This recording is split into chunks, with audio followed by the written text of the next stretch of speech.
Hey everybody, and we are back with another book launch quote teaching. For this week, I think that we're really going to dive into a really important and prevalent topic, which is our hardships and the perspective that we have when walking through them. And I really like this one because it's something that every single one of us are going to face at some point in our life. And I think that we are in a culture today that is so quick to honestly kind of have the victim mentality of I'm being attacked by Satan, when in fact, I think most of the times God's hand is very much in those situations, not causing our hardships, but allowing Satan to try us so that we can gain authority over those situations and then ultimately bring healing to other people. And this is something that is exemplified in the book of Job.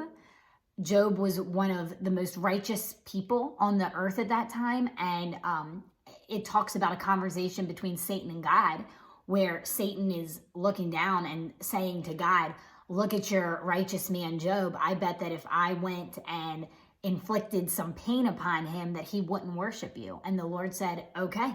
He said, go ahead. As long as you don't kill him, don't take his life. You can do whatever. And he had loss. I mean, Satan took family members from him to the point of death. He had illness come upon him. He had his riches, his livestock taken, his livelihood. So every single thing was literally taken from him, and God allowed all of it to happen, and not just allowed it, but knew that it was happening, watched it happen, knew it was going to be part of the plan. But because of Job's faithfulness in never losing trust in God and continuing to believe in God, it was all restored doublefold in the end back to him. It was restored. And so that's the main message of today. And I'm going to read the quote. It says, well, there's one sentence before it that I want to read. Satan will do everything in his power to make your hardships distract you from seeing how powerful you really are. If you can get in the habit of seeing your trials as a test from God, preparing you for your purpose, instead of an attack from Satan trying to stop you from attaining your purpose, you'll find a new sense of hope amidst your hard times. You'll see the blessing in the boot camp. That is major. That is game changing if we can actually adopt that mentality. And it is not easy to, because it's very easy when you're walking through hard things to either complain or to ask God, why me? Or to think this isn't fair. I'm not deserving of this.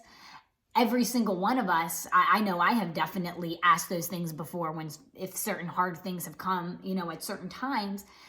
And God has spoken to me pretty clearly through those times at, distinct parts of my life, and very specifically told me what the purpose of the pain was. And once I got that understanding, I had the strength to walk through it. And that's when I realized it's not yes, it might be an attack from the enemy, but it's an attack that's being used as a test to make me stronger. And, you can kind of think of the military, drafted, and we're all about being in the army of God here. You think of the military and special units, they get trained according to their assignments, okay? So you're going to have the special force team, the training that they're going to undergo because of their mission. They're preparing for the war. They're going to go through everything, all the torment, all the pain, as if it's actually happening, so that when it actually happens, if they are taken in war, if they are stranded in the middle of the ocean in these dire situations, or being held hostage, whatever it may be, they have already gone through the testing so that they are able to handle it when they're actually in the fire. And that's one way that we can look at our hard times, is that God's allowing us to walk through these times so that when we encounter someone else who's going through the fire, someone else who's there, we've already been there. We can say, you know what? I've done this and I've made it through. And just listening to my story, just listening to my testimony, I hope you get the encouragement that you can make it through too. That's what I believe is really the kind of the purpose of the pain, the purpose of our hardships. And we've been talking about authority from the Holy Spirit.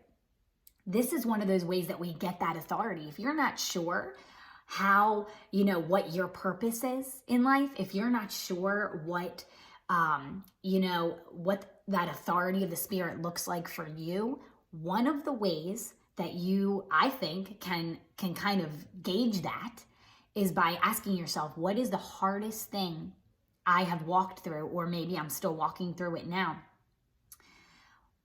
That's the purpose. That's your purpose. If you have survived and walked through a sickness, you have gained the authority over that sickness, and you have the authority to bring healing to others, to cast sickness out of others. It's like a weightlifter. When they're lifting weights, you start with 10 pounds. Once you build your muscles up to that, okay, we can lift 20 pounds, 30 pounds, 40 pounds. You keep going up, up, up. It's the testing. We get past that next test, levels. Okay, we make it to the next level. And what you master, you gain authority over that. And so if you've walked through depression, and have walked through, when we're in the middle of the battle, it's hard to get this concept because we feel like it's never going to be possible, but that's where you just have to have hope and you just have to keep going. Sometimes I don't believe God asks us to always have to charge through life with this, with feeling happy about everything or feeling, powerful and strong. Sometimes, like the Bible tells us, in our weakness is where God is made strong. And this is where I think all of this comes together. It's in these times, if we can simply make it through, just survive the hardship, if we can walk through, when we get to the other side, it's as if we've mastered that level. We have now gained the authority over that thing, and now we hold that to release to other people. So that is the encouragement for this week, looking at your trials as tests from God as opposed to an attack from Satan. Knowing that, I love this quote, a friend told this to me, when a teacher is in a classroom and he or she's testing their students, they don't speak. The teacher's not talking during the time that a student is taking a test. They're silent.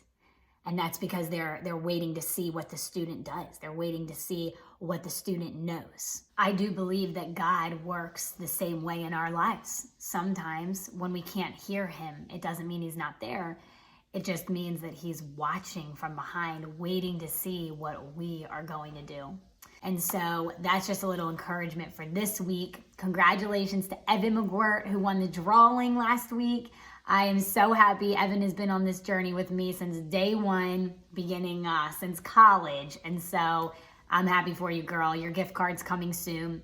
Keep sharing, everybody. We're coming down the home stretch, and I'll see you back here soon.